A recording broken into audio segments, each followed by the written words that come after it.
Hello everyone, we're outside in the gazebo once again.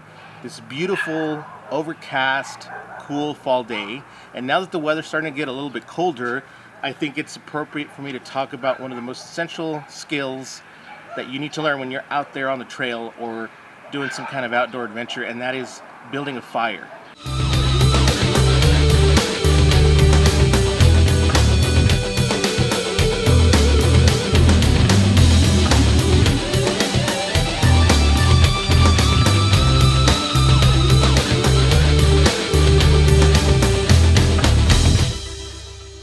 Now, I know that there's a lot that's been posted already here on YouTube or anywhere else on the internet, just ad nauseum, that really gets into some of the finer intricacies of making fire. And a lot of these tutorials out there are going to center around some of these trendy, gimmicky fire starting methods that every so-called expert tells you that you need to carry with you every time. I really don't think you need to go through all those lengths and spend all that money on some designer product for you to be able to build a fire reliably and consistently every single time that you're out there and that you need one.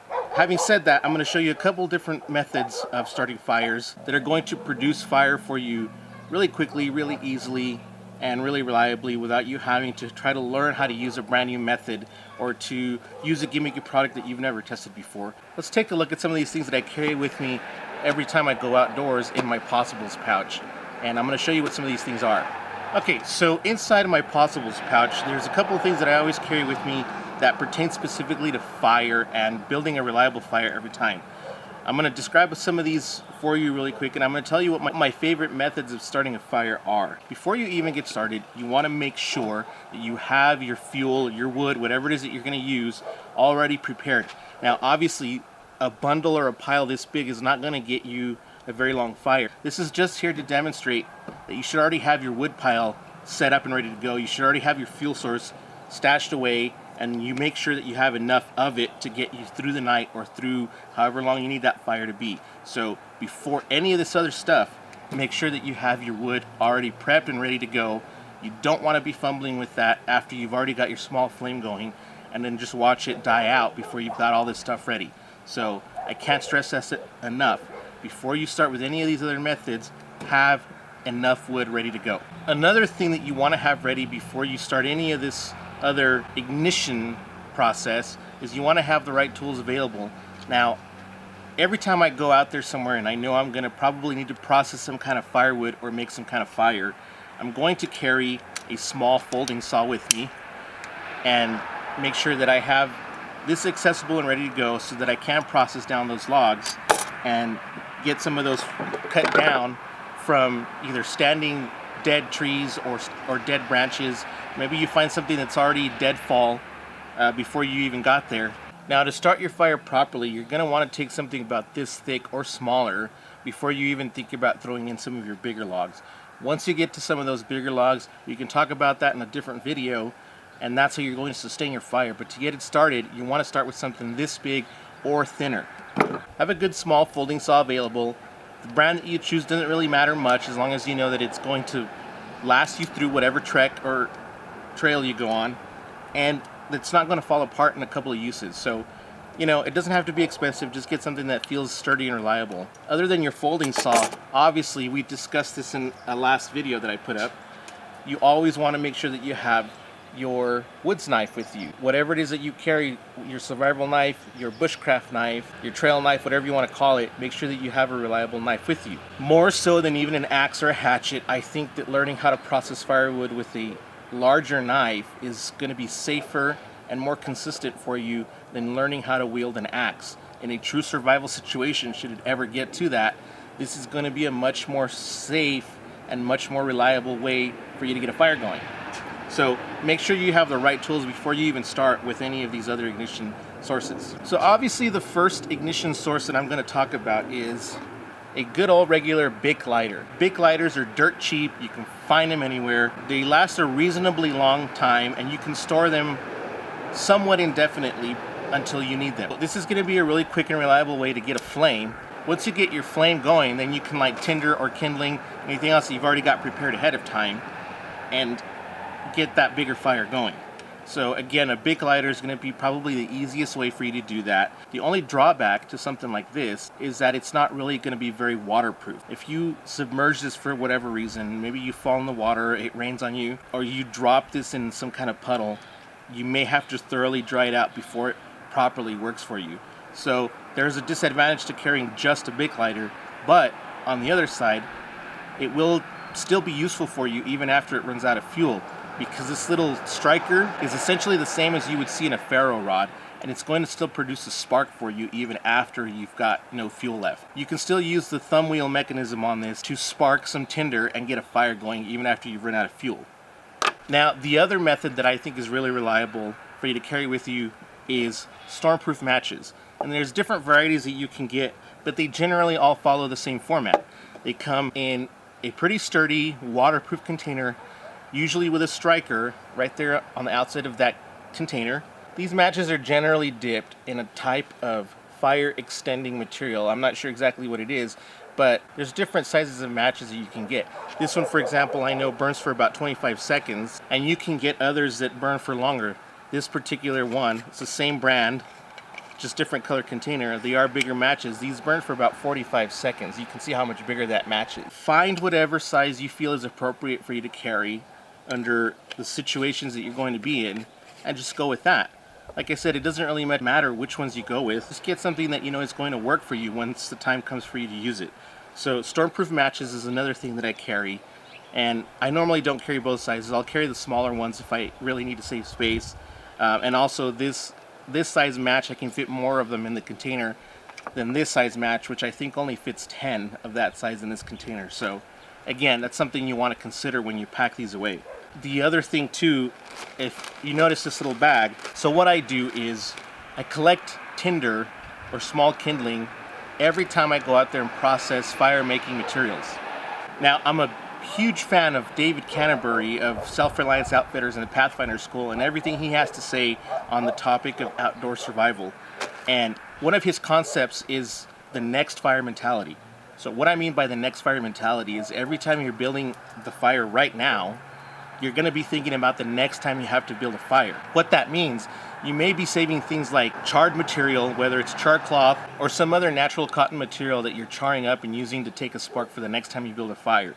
You may also be collecting small chips and shavings, sawdust, things like that that are produced every time you process larger piles of firewood down to smaller pieces. Your byproduct is always going to be little chips and shavings like this. So you want to save those possibly. You want to save things like cordage and other natural materials that you might possibly be able to burn or ignite for your next fire. So that concept of your next fire mentality is something that I've actually gotten into practicing quite a bit. And believe me, it saves you a lot of time and energy sustaining that fire making ability. So in this bag, I carry a couple of bundles of just natural jute twine. And this is stuff that you can buy at any craft store or any hobby store. It's used a lot in crafts. It's used a lot in just general utility projects. It's, I don't know, I think it's about maybe 50 or 60 weight twine, not very thick. And I just carry a couple of bundles of this, along with just random wood shavings from every time I process these logs, random bits of bark and maybe pine needles, dried grass. A lot of this is actually fatwood shavings from whenever I have to shave down some fatwood and there's some extra stuff, I'll gather it in a bag. And you just want to keep it all together. And this is going to give you a very ready-made supply of tinder and kindling that you have on hand in a real emergency situation, so that you're not out there trying to find all this stuff at the moment that you need fire. Now, whether or not you carry something like this for your everyday treks, that's entirely up to you. If you're going out to the forest and all you're doing is just practicing your bushcraft skills, you know you're someplace that you're familiar with, you know you're near to help, and everything that you're doing has been planned out and you're relatively safe, then you might not need this. That would be a perfect time for you to leave this at home and actually exercise those skills to go out and find tinder, kindling, and other fire starting materials. So again, it's up to you depending on your situation. But this is one of those things that goes into my possibles bag every time I have to go out on an extended outing. So just food for thought. Of course, no fire kit would be complete without the ubiquitous ferrocerium rod and striker. Now, a lot of people like to carry just the ferrocerium rod and they use something like maybe the back of their folding saw to strike that spark, which will work. Some people like to use the spine of their knife to strike that ferro rod, and it will also work. My particular knife still has the factory epoxy powder coating on that. Now it is wearing away in some places, but for the most part it's still covered. So I'm not going to be able to use this very well for striking that ferro rod, and I'm certainly never going to use the edge of my knife to strike a ferro rod. It's never a good idea to compromise the cutting edge of your knife for something like a ferro rod. This is going to be your first priority. So having said that, I'm always going to carry a striker with it. Doesn't matter what kind. You want it to be hard steel or some kind of other material with a sharp edge on it, and I keep it attached. Finally, we come to what is my personal favorite method of starting fires, because it's so versatile and it's so portable. There's no maintenance, and that is just regular old fat wood. All fat wood is typically longleaf pine that has been harvested and processed down to small pieces that are saturated in natural pine resin. This pine resin that is soaked into this wood is composed largely of hydrocarbons and terpenes, which are highly volatile and will actually ignite really, really easily, even when it's damp or wet. I can drop this piece of fat wood in a puddle of water. It could be raining, and as long as I can get those shavings down to where they're not soaking wet, or if I can expose some of the slightly drier sections of that fat wood inside of this little stick, then I'm going to get fire. I'm going to have a proper ignition source. So fat wood, you can carry a little stick of this or two. I usually carry 2 of these. You can just shave it down. You can do little shavings of it down. You can take a file and just get some of that dust and some of that fluff off of it. You can use the spine of your knife or the spine of your folding saw and just scrape that fat wood and get some of those shavings, and you've instantly made tinder for yourself. Fat wood shavings, fat wood fluff, all of that will take a spark very, very easily, and it will burn really hot, and it will actually burn longer than just regular pine wood by itself. Fat wood is my favorite thing to use whenever I go out there and I know that I'm going to have to make a fire. There is one other item that I carry with me in my fire kit a lot of times that I've used before in the past with a lot of success, but now that I've started carrying fat wood with me, it's really been more of a redundancy to carry this with me than an absolute necessity, but it's small and light enough and unnoticeable enough that I still carry a couple of these with me whenever I go out, just because they don't take up any space. People know them as different things. They know them as quick tinders, they know them as tinder tabs, they know them as fast tinder, quick lights. There's a number of different names for them. I know that some of the more popular brand names are quick tinders and tinder tabs. All it is a little plug of rolled up cotton that has been dipped in paraffin wax or some other kind of hydrocarbon based substance that allows it to burn a little hotter and a little longer than just standalone cotton. So I do carry a couple of these with me in a fire kit that I made that goes inside of my possibles bag, just to have something redundant. Now, I'm going to show you what's inside this fire kit really quick, and I'll explain why I like to carry this with me. And after I show you this fire kit, I actually do want to show you how to use some of these things to get a fire going. So we'll get the camera adjusted so that you can see the close-up of what I'm doing, and I'll explain all this stuff to you.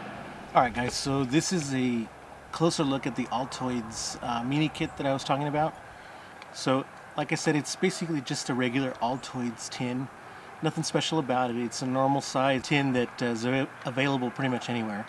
But inside I have everything needed to start a fire should I need it. And like I said earlier, the purpose of something this small is basically so if I needed to just stick this in a cargo pocket, or if I'm carrying a smaller Camelback or something, I can just throw this in my pack and it's going to be a lot smaller than carrying the full kit in my possibles bag.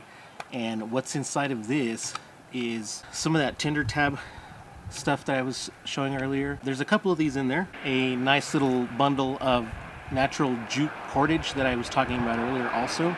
It's not very much. It's maybe 2 or 3 feet of the stuff, but if you cut this down into small pieces, this is enough for you to use for several fires if you need to get one going. This in here is actually it's basically a self-contained ferro rod and striker in a convenient packaging. This is made by UST. It's available in pretty much any of the big box stores or sporting goods stores that you can find. Inside is just, like I said, a regular striker for a small ferro rod. That's all it is. And I keep this in here It fits inside the kit really nicely. This is just little pieces of fat wood, nothing special. I just cut it down into pieces that fit into the tin and small enough to use in a pinch. You can take your knife and just shave this down even further and have yourself a really nice and handy self-contained fire kit for anything you need to use it for. So as you can see there, it fits all in this little tin. It's ready to go, and that's it. If you're so inclined, you can always take some electrical tape and wrap it around the outside edge of this tin so that it waterproofs it a little bit, and you can now keep it in pretty much any type of environment. So that's what this is right here. Okay, so now I'm going to show you how easy it is to use some of this stuff to get your fire going. Going back to the natural cordage that I talked about earlier, this natural jute, this is an excellent tinder material once you start to unravel it and separating the individual fibers. So what I've done here is I managed to get these strands separated from each other, and from what I can tell, each of these strands of cordage can actually be separated into three basic strands. And what you do is you basically just separate them into their basic fibers like this, and you can get them all separate, and they start to look kind of hairy and fluffy, and it's flammable material once you get it going. So once you have this separated into this fluffy ball of fiber here, you can take either your lighter or any one of your other fire starters, and this will actually go up in flames really, really fast.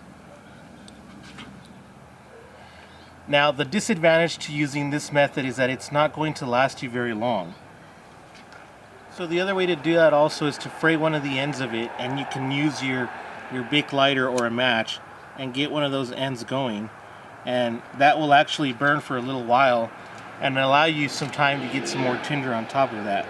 The danger with using this method is that if you don't unravel it or loosen the fibers enough, it's not going to be enough surface area for the whole thing to light properly. So what's going to happen is it's going to end up snuffing out just like this one did right now. So again, the best thing to do is to separate it out to its individual fibers, and you have a much better chance of having ignition that way. Of course, this kind of material will also take a spark from a ferro rod really, really well, and you can use that method to get that fire going pretty easily, often with just one spark.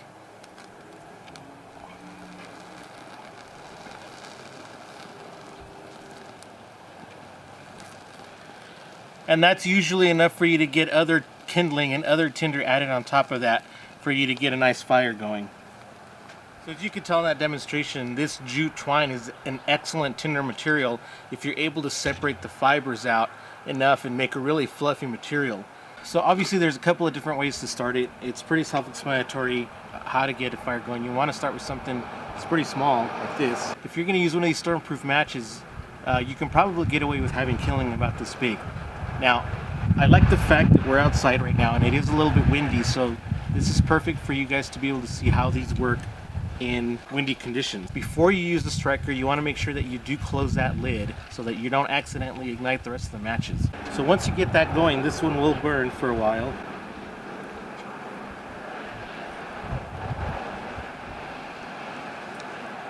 And so this will burn long enough for you to be able to catch the rest of that kindling on fire. After you get the smaller kindling going, you can start adding some of the larger fuel, such as this. But as you can tell right there, the match is still going, and it's gotten that kindling going pretty hot. So you're able to light some of this stuff a lot faster if you're using some of the regular stormproof matches. Another way to get a fire going pretty quickly is to use some of these tinder tabs. What I like to do is I like to cut them in half using the knife and using only a section of it. Not only is it going to be easier to light, but it's going to last you a lot longer as well. So once you've been able to cut it down in half, you're going to break that cylinder down even more. You're going to start fluffing up that cotton. This will unroll. If it doesn't unroll into even sheets, it doesn't really matter as long as you're able to fluff that material up really well and expose some of those fibers so that you can catch a spark with it. Get that separated as well as you can. And for something like this, you can either take a match to it, or you can always take a ferro rod and use it that way.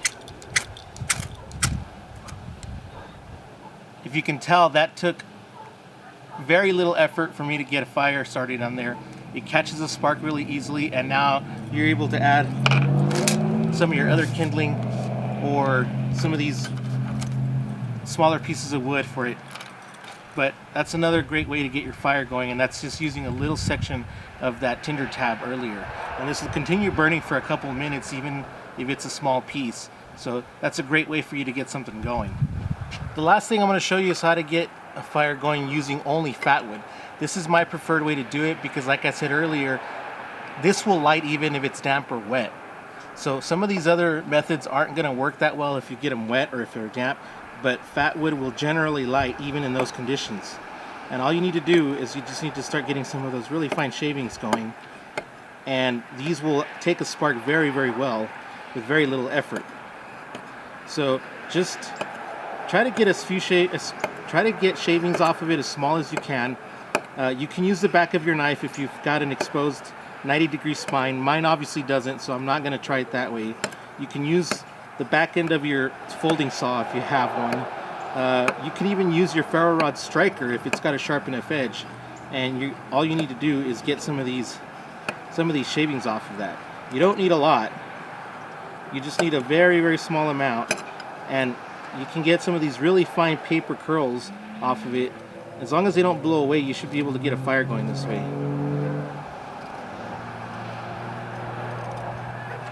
Alright, so here we have a little pile of fat wood shavings, and again, it doesn't take a lot for it to take a spark.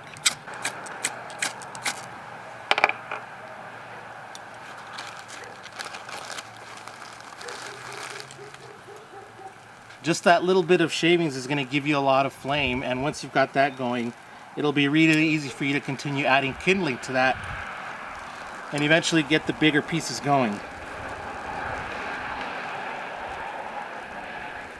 And that is a pretty hot fire. It's going to burn long enough for you to be able to get more kindling on top of that, and from there you can build your bigger sustained fire.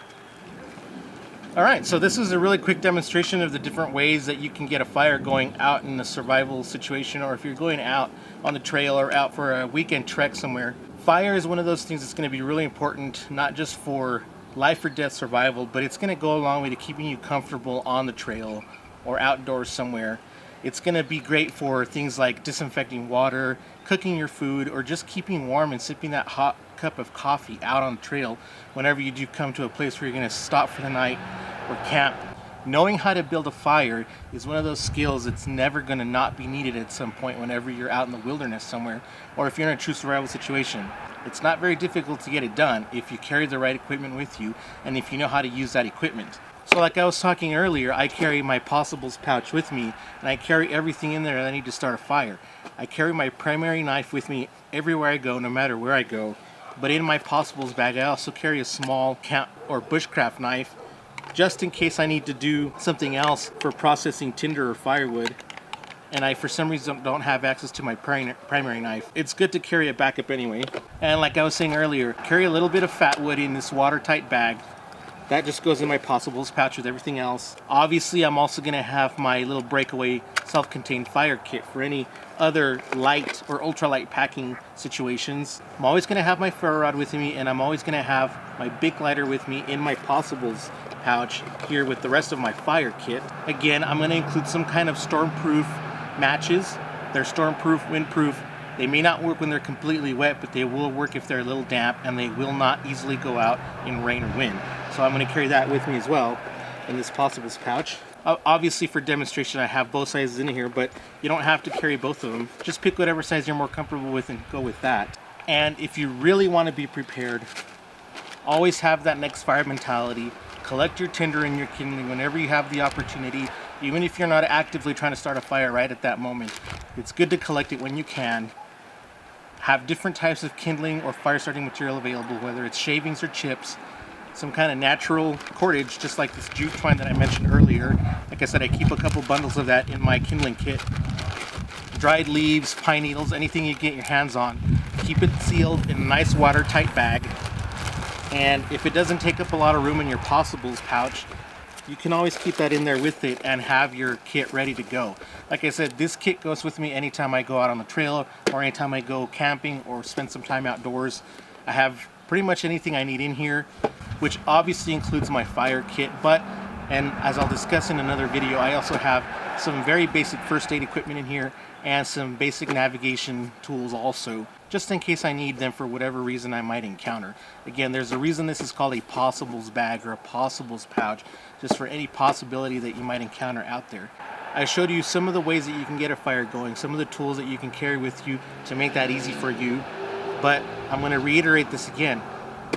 No matter how many of these methods you carry with you or how well you get at using these, you're not going to really be useful in getting a fire going unless you first get all of your fuel or firewood or whatever else you need to build that fire prepared and ready to go before you get that first ignition started. If you don't have this planned out and set up ready to go before you start that, this part of it is going to be completely useless. Hope this was useful for you. I hope you guys are able to take some of this knowledge and apply it when you go out on your next trek or hit your next trail or go to your next camp out.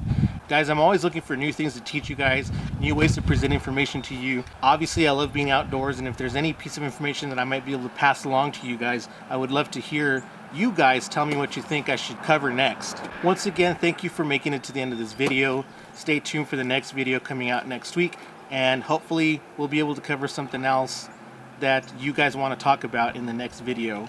In conclusion, we just reiterate that the ability to make a fire is going to be one of the most important things that you have whenever you go out into the trek or whenever you hit the wilderness for whatever reason.